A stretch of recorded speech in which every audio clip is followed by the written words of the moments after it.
Et si la carte était une échelle et non une cage? Pendant des décennies, la géographie du Sahel a semblé une condamnation. Des pays comme le Burkina Faso et le Mali, privés d'accès à la mer, dépendaient entièrement de routes et ports contrôlés par d'autres. Lorsque les sanctions sont tombées et que les frontières ont été fermées, le but était clair: étrangler les économies sahéliennes, provoquer des pénuries et faire chanceler la confiance nationale. Traditionnellement, être enclavé voulait dire vulnérabilité absolue dès que les axes commerciaux étaient coupés. Il suffisait d'un décret venu d'ailleurs pour que les marchés soient vides, que les prix du carburant explosent, que les hôpitaux manquent de médicaments. Le scénario d'effondrement paraissait inévitable. Mais la réalité a déjoué tous les pronostics. Face à la pression, une force inattendue a surgi: la dignité collective. Plutôt que de subir en silence, les peuples du Sahel ont refusé la fatalité et cherché de nouveaux chemins. Cette volonté d'émancipation a transformé la carte, ouvrant des routes insoupçonnées là où tout semblait fermé.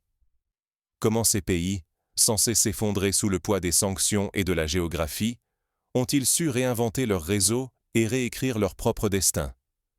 La dépendance du Sahel n'est pas un hasard. C'est le produit de sa géographie et de décennies de réseaux commerciaux imposés. Depuis toujours, le Sahel, coincé loin des côtes, doit compter sur les ports maritimes de ses voisins pour survivre. Que ce soit pour la nourriture, les médicaments ou le carburant, chaque besoin vital passe par des routes et des ports contrôlés par d'autres pays. Cette architecture logistique, imposée au fil du temps, a créé une vulnérabilité permanente. Un simple blocage, une décision politique loin de Ouagadougou ou de Bamako, et l'économie tout entière peut s'effondrer en quelques jours. En 2023 et 2024, la fermeture soudaine des frontières par la CEDEAO a transformé cette faiblesse historique en véritable menace existentielle. Les camions sont restés à l'arrêt, les rayons des marchés se sont vidés, les prix du carburant ont flambé, et les hôpitaux ont manqué de traitements essentiels. La vie quotidienne a basculé, car perdre l'accès au port, c'est suffoquer. Plus d'approvisionnement, plus d'énergie, plus de médicaments. L'enjeu est immense. Il s'agit de la sécurité alimentaire, de la santé publique et de la stabilité même des sociétés du Sahel. Mais face à l'asphyxie programmée, est-ce la résignation ou la créativité qui l'a emporté? Un mouvement inédit d'adaptation et de résistance a commencé à prendre forme. Comment le Sahel a-t-il transformé la fermeture de ses routes en opportunité stratégique? Découvrons comment l'innovation et de nouveaux partenariats ont permis de contourner les blocages. Quand une porte se ferme, une autre s'ouvre. Mais il faut savoir où chercher. Face au blocage des routes traditionnelles, le Sahel a refusé de sombrer dans la résignation. Au lieu de se replier sur lui-même, il a commencé à explorer de nouveaux horizons et à innover pour survivre. C'est alors que le Togo a fait un choix crucial: rester neutre dans la crise et garder son port de Lomé ouvert. Ce port a soudainement pris une importance capitale, devenant le nouveau hub logistique pour toute la région sahélienne. Là où les ports d'Abidjan et de Cotonou se vidaient, Lomé s'est transformé en artère vitale, prouvant que la solidarité régionale peut bouleverser toutes les prévisions. En quelques semaines, un redéploiement massif des flux logistiques s'est opéré. Les compagnies de transport et de fret ont complètement réorganisé leurs itinéraires. Les camions, qui filèrent jadis vers la Côte d'Ivoire ou le Bénin, pointaient désormais vers Lomé. Cette adaptation fulgurante a exigé non seulement un esprit d'initiative, mais aussi une coordination sans faille entre les acteurs privés et publics. Mais changer de port n'a pas suffi. Un défi majeur persistait: comment accélérer les procédures douanières et réduire les coûts dans un contexte d'urgence? La réponse a été l'introduction du système novateur de port sec. Désormais, les opérations de douane ne se faisaient plus sur la côte, mais directement à l'intérieur du pays, dans des terminaux dédiés. Les conteneurs, scellés électroniquement à Lomé, traversèrent le corridor sans interruption pour être traités à Bobo-Dioulasso ou Ouagadougou. Résultat, moins de corruption, des délais réduits de plusieurs semaines à quelques jours, et surtout, les recettes douanières étaient rapatriées localement, consolidant les finances nationales. Ce renversement de paradigme a permis au Sahel de passer du statut de simple victime logistique à celui de gestionnaire actif de ces flux. Là où la dépendance était autrefois synonyme de faiblesse, elle est devenue proactive. Chaque crise a été transformée en opportunité d'apprendre et de renforcer l'autonomie de la région. Le succès ou l'échec de ces alternatives ne concerne pas seulement l'économie. Il engage directement la souveraineté politique, la stabilité sociale et la fierté collective. Car derrière chaque camion qui passe la frontière, c'est un peuple qui affirme sa capacité à tracer sa propre route, malgré les obstacles. Cependant, chaque victoire logistique expose aussi de nouvelles vulnérabilités. Car qui dit nouvelle route, dit nouveaux dangers à affronter, et la suite de cette bataille pour l'indépendance ne fait que commencer. La logistique est devenue un champ de bataille aussi crucial que le front militaire. À mesure que les routes reliant le Togo au Burkina Faso se sont imposées comme des artères vitales, elles sont rapidement devenues la cible des groupes armés. Ces routes traversent des zones instables, où chaque convoi de nourriture ou de carburant représente un enjeu stratégique et économique. Pour protéger ces flux, l'État a dû mettre en place un système de convoi escorté par l'armée. Des véhicules blindés ouvrent la voie, des soldats veillent, et dans le ciel, des drones surveillent le moindre mouvement suspect. Ce dispositif, surnommé le serpent de fer, tente de dissuader les attaques, mais il révèle à quel point chaque tonne de riz ou de carburant devient précieuse dans ce contexte d'insécurité. Mais cette militarisation du transport n'est pas neutre. Elle entraîne des surcharges, des délais imprévus et une usure accélérée des routes, déjà fragilisées par les intempéries et les passages répétés de poids lourds.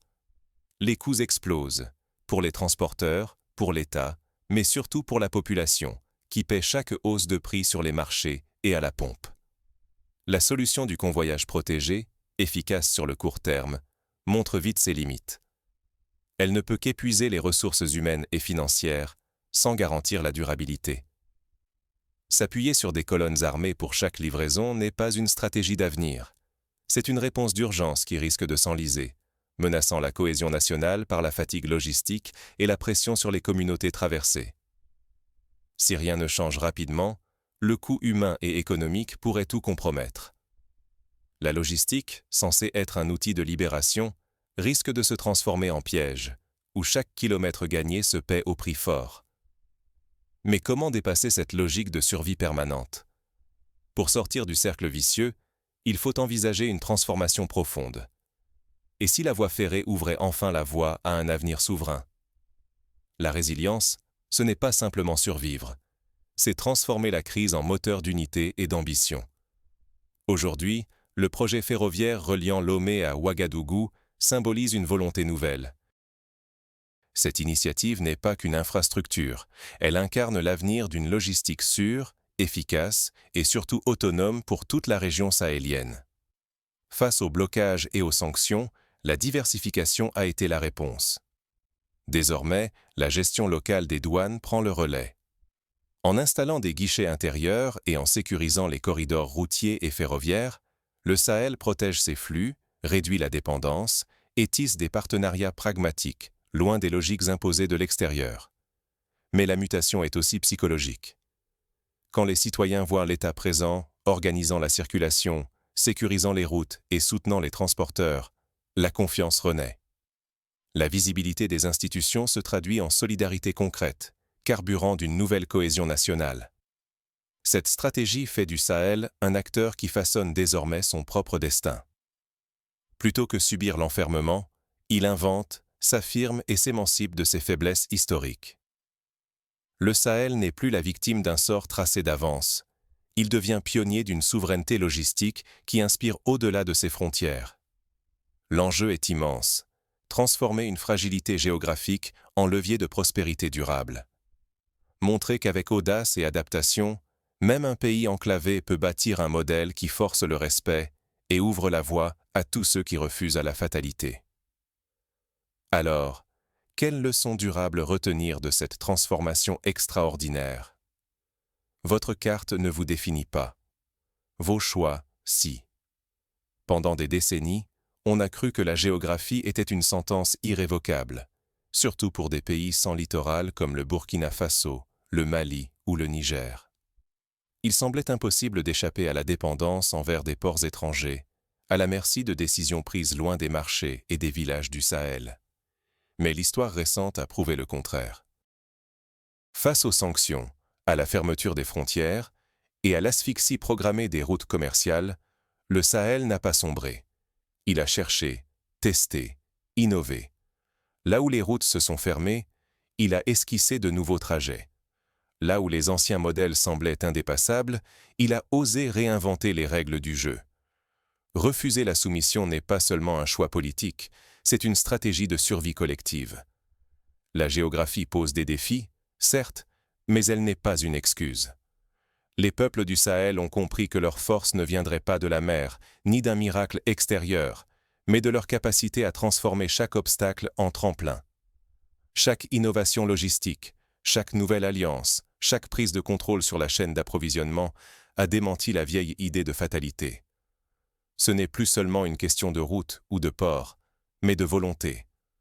La souveraineté ne se mesure pas à la distance de la mer, mais à la faculté d'imaginer et de bâtir des alternatives. Rater la leçon, c'est rester prisonnier des vieilles routes et des vieilles idées, condamné à subir les caprices du voisin ou les pressions du dehors. Ceux qui s'accrochent à la carte pour justifier l'inaction se trompent d'époque.